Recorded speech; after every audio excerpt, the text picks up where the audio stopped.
My name is Harper Collins, and the night everything inside me finally broke didn't begin with shouting. It began with silence, the kind of silence that feels like a hand around your throat, squeezing until even breathing feels like a mistake. I still remember the way the Christmas lights flickered across Chloe's face, turning her tears into tiny, shining wounds. I remember the sound of my mother's laugh, sharp, metallic, the same laugh that haunted my childhood. And I remember the moment I realized something colder than winter had settled in my chest. Because what they did that night, what they said, it carved me open in a way I couldn't undo. I grew up in a house where love was something you earned, not something you were given. Eleanor, my mother, liked to say she was raising standards, but what she really raised was silence, the kind that curled under my skin and stayed there for years. I remember being 8, sitting at the dinner table while she placed the best cut of roast on Julia's plate and handed me the burnt edge. "Be grateful," she said without looking at me. The clink of her fork against the china still echoes in my head. I didn't know it then, but moments like that would shape everything. There was a school assembly once 4th grade. I'd won a small art prize.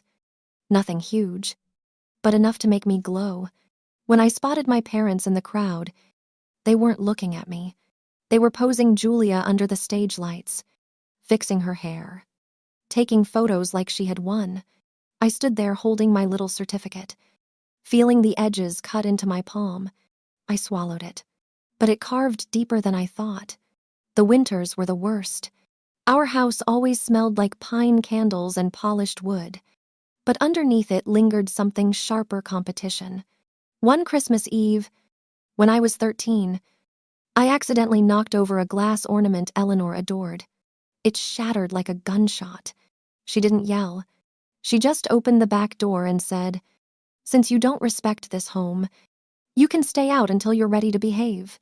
Snow soaked through my socks as I stood in the dark yard, watching our tree blink through the window.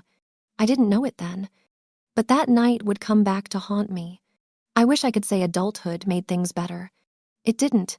When I turned 20, I thought leaving for college would free me, but Eleanor's voice traveled with me like a shadow I couldn't outrun. Every phone call came with a reminder of who she believed I was. "Julia's thriving," she'd say. "You should take notes." I'd sit on the floor of my cramped dorm, the radiator hissing beside me, pretending her words didn't claw at my ribs. I didn't know it then, but I was already training myself to shrink. Even when I worked 2 jobs, one at the campus library, one bussing tables at a diner, she framed it as failure. "If you were smarter," she said once, "you wouldn't need to exhaust yourself like that." Meanwhile, she bragged about how Julia never had to demean herself with hourly work.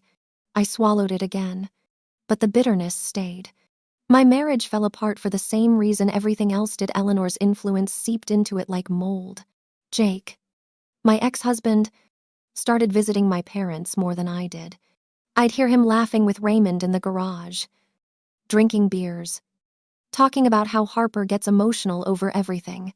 They said it like I wasn't standing 5 feet away. Eventually, he believed them more than he believed me. When he walked out, Eleanor hugged him, not me. Work at the community center became the only place I could breathe. Anna, my coworker, noticed before anyone else. She'd glance at my phone whenever it buzzed with a family text. "You flinch every time," she said softly.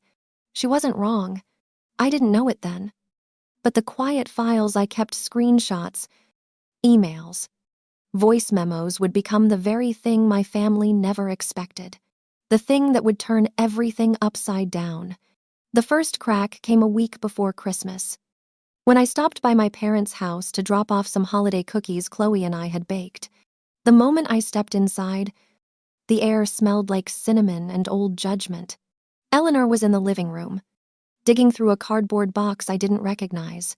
At first I thought she was sorting decorations, but then I saw what was inside my old report cards.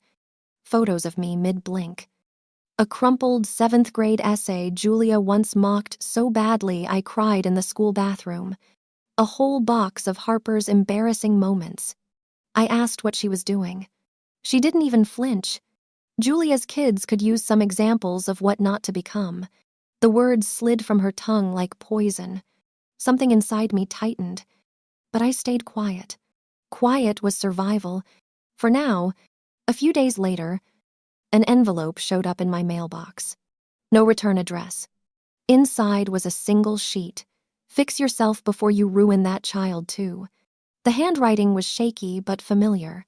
Eleanor's lowercase y's always curled the same way, like a tail. I brought it to Anna at the community center. She read it, her jaw tightening.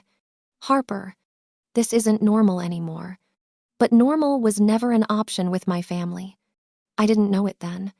But Anna's concern would matter later. Then came the night Chloe overheard something she never should have heard. We had stopped by for a short visit, 15 minutes at most. I was in the kitchen picking up a spilled container of sprinkles when I heard my mother's voice faint and cutting. That child is just like Harper at her age. Useless. Chloe was in the hallway, clutching the handmade snowflake ornament she'd worked on for hours. Her eyes were wide, shimmered like glass. When she turned to me, her lip trembled. "Mom, am I the problem?" Those 5 words sliced deeper than anything that came before. I hugged her so tightly she shook. Inside me, something shifted. It didn't break. It sharpened. The smear campaign came next, quiet, subtle, meant to look accidental.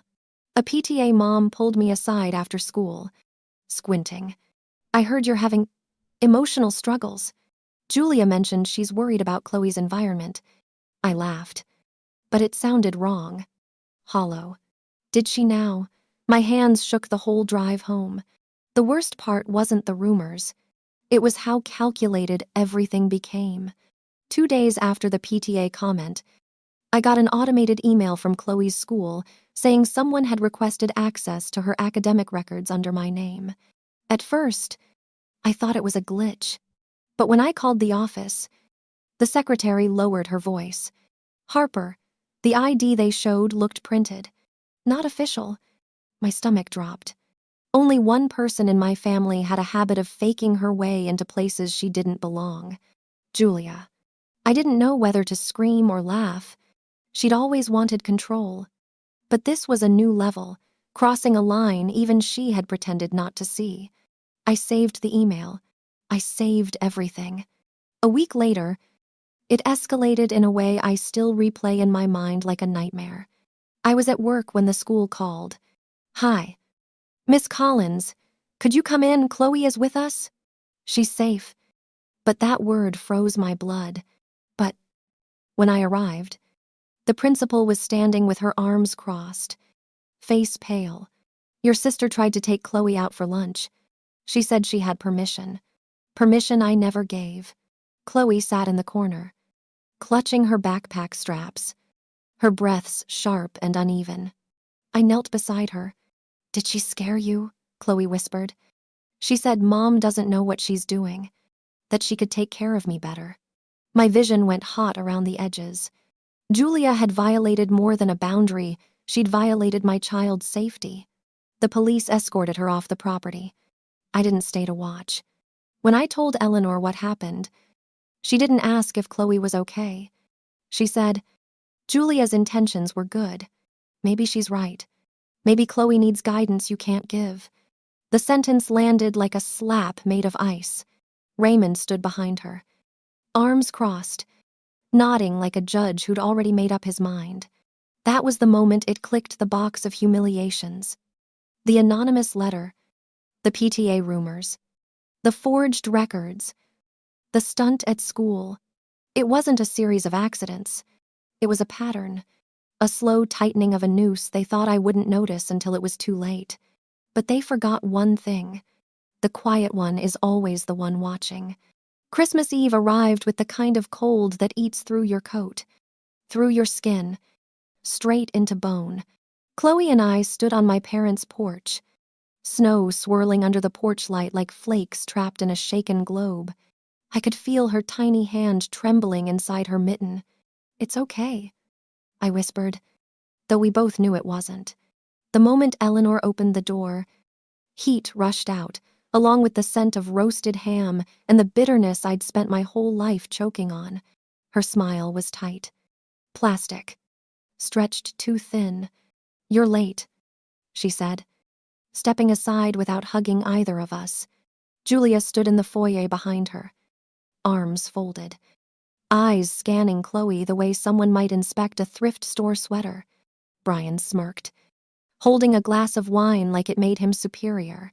The living room glowed with warm gold lights, the kind that should have felt magical, but to me, they felt like spotlights, harsh, unkind, revealing every crack in the room. Chloe reached into her backpack and took out her handmade ornament, a little felt heart embroidered with tiny white stars. She'd practiced giving it to Grandma in front of the mirror. She'd whispered, "She'll like it."